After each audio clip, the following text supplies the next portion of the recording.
الحمد لله نحمده ونستعينه ونستغفره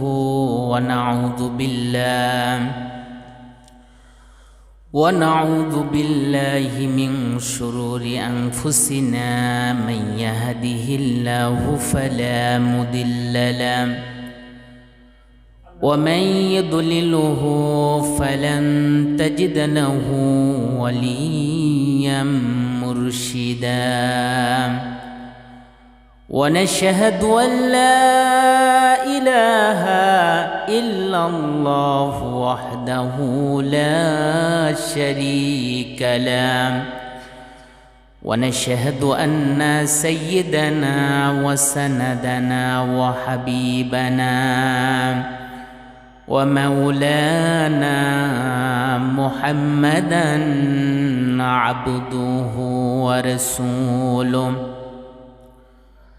الذي أرسله بالحق بشيرا ونذيرا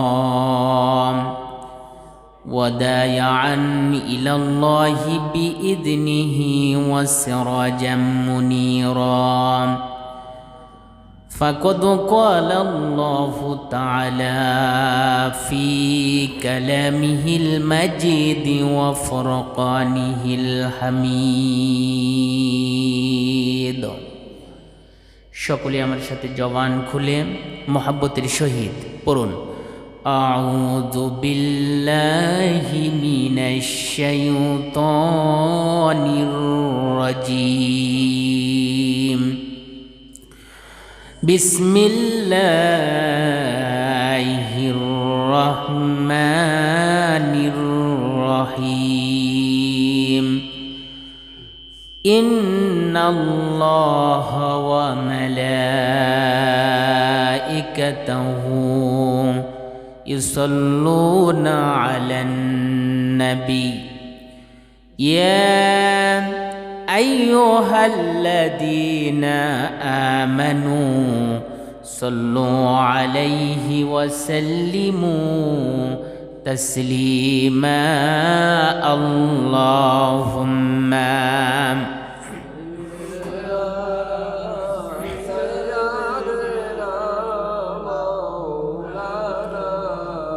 وعلى آل سيدنا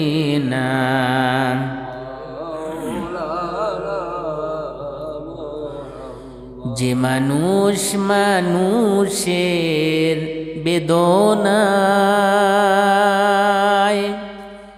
কেঁদেছিল আজীবন মদিনায়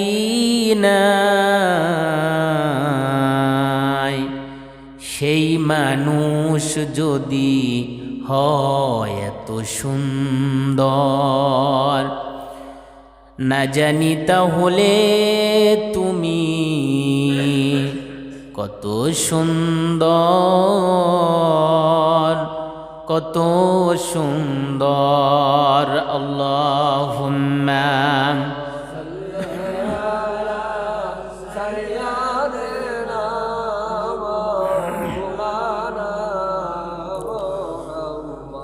وعلى آل سيدنا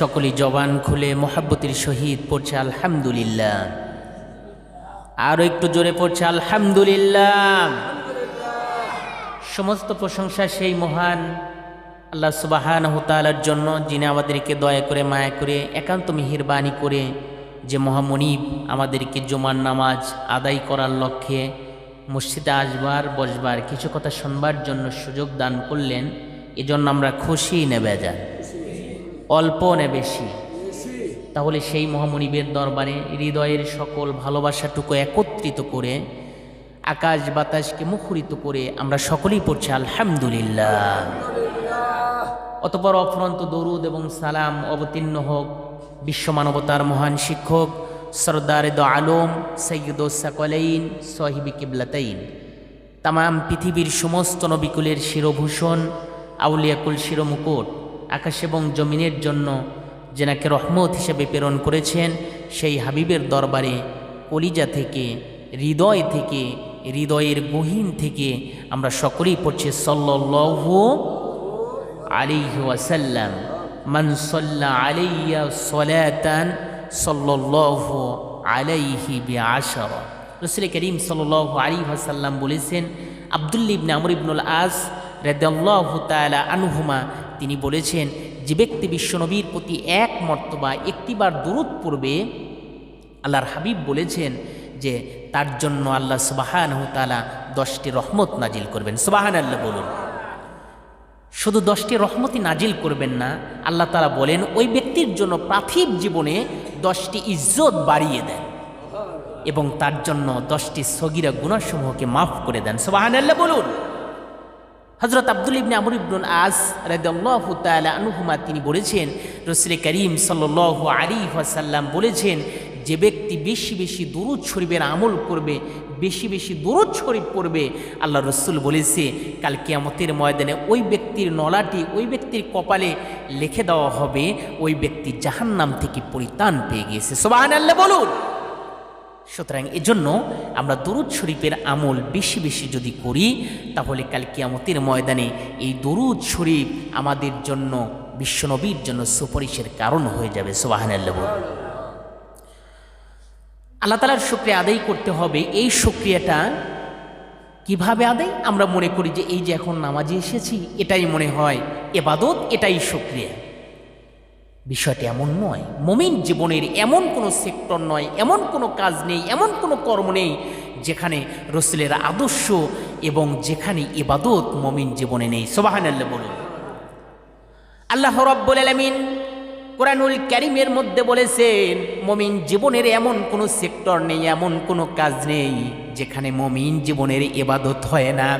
আমরা শুধু বুঝি নামাজ পড়াটাই ইবাদত মনে করি, রোজা রাখাটাই ইবাদত মনে করি, কিন্তু এগুলো ইবাদতের মধ্যে সীমাবদ্ধ নয়। মুমিন জীবনে রান্নাঘর থেকে শুরু করে বঙ্গভবন পর্যন্ত এমন কোনো কাজ নেই মুমিন জীবনে সেটা ইবাদত হবে না। সুবহানাল্লাহ বলুন। আমার ভাইয়ের, আমার বন্ধুরা, আল্লাহ রাব্বুল আলামিন বলেন মানুষ ইবাদত করবে। এই যে আমরা মসজিদের মধ্যে প্রবেশ করেছি, আল্লাহ রাসূল বলেছে তুমি ডান পা দিয়ে প্রবেশ করবে, আল্লাহুম্মা ফতাহ লি আবওয়াবা রাহমাতিক, এ দোয়াটা পড়বে যতক্ষণ পর্যন্ত মসজিদের মধ্যে থাকবে। এটাও মুমিন জীবনে এটাও ইবাদত হয়ে যাবে। আপনি ঘুমের ঘরে যাবেন, ঘুমের বিছানায় যাবেন, আন্নাউমু কাল মাউত আন্নাউমু আখুল মাউত। আপনি ঘুমের বিছানায় যাওয়ার পূর্বেই আপনি দোয়া পড়ে নেবেন, আল্লাহুম্মা বিইসমিকা আমুতু আহিয়া। আমি ঘুমের ঘরে যাচ্ছি, এই যে দোয়া পড়লেন, সারাটা রাত আপনি ঘুমিয়ে যাবেন, ওটাও আপনার ইবাদতের মধ্যে গণ্য হয়ে যাবে। এরপরে আপনি খাবার খেতে বসেছেন, আপনি খাবার শুরুতে যেই দোয়াটা আছে আপনি বলবেন, আপনি খাবার শুরুতে দোয়া করবেন বিসমিল্লাহি ওয়া আলা বারাকাতিল্লাহ। আপনি যতক্ষণ খাবার খাবেন এটাও ইবাদত হয়ে যাবে। আবার আপনি পেশাব পায়খানা করার জন্য আপনি ল্যাট্রিনের মধ্যে প্রবেশ করবেন, সেখানে যে দোয়া আছে আল্লাহুম্মা ইন্নী আউযু বিকা মিনাল খুবসি ওয়াল খাবাইস, আপনি বলবেন যতক্ষণ পর্যন্ত ল্যাট্রিনের মধ্যে থাকবেন। এটাও মুমিন জীবনে এটাও ইবাদত হয়ে যাবে। সুবহানাল্লাহ বলুন। আমার ভাইয়ের, আমার বন্ধুরা, এই জন্যে মুমিন জীবনের এমন কোনো জায়গা নেই। আপনি খেতে খামারে, অফিস আদালতে, আপনি চাকরি করেন, বাকরি করেন, আপনি জমিনে চাষাবাদ করতে যাবেন, বিসমিল্লাহ বলে কোদালটা মারেন, আপনি জমিনে বিসমিল্লাহ বলে কাজ শুরু করবেন। আপনি সারাদিন সকল সময়ের জন্য বিসমিল্লাহ আল্লাহু আল্লাহু জিকির করার দরকার নেই। বিসমিল্লাহ বলে ওই কাজটা শুরু করেছেন, এই কাজটা যতক্ষণ পর্যন্ত আপনি এই কাজের মধ্যে আছেন, আল্লাহ রাব্বুল আলামিন বলেন মুমিন জীবনের এটাও ইবাদতের মধ্যে গণ্য হয়ে যাবে। এজন্য আল্লাহ রাব্বুল আলামিন বলেছেন, লাইন শাকারতুম লাযিদান্নাকুম ওয়া লাইন কাফারতুম ইন্না আযাবি লাশাদীদ।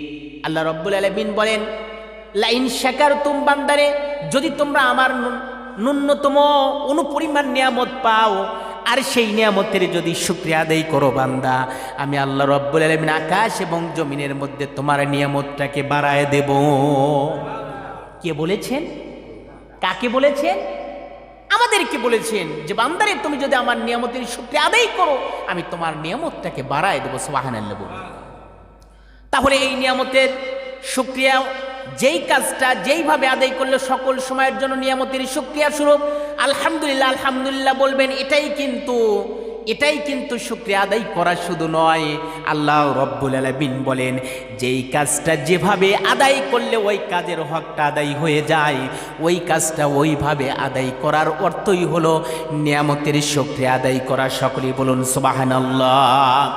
আমার ভাইয়ের, আমার বন্ধুরা, আপনি ব্যবসা করেন, ব্যবসা বাণিজ্য করেন, আপনি দোকানে বসেছেন, বিসমিল্লাহ বলে দোকান শুরু করে দেন।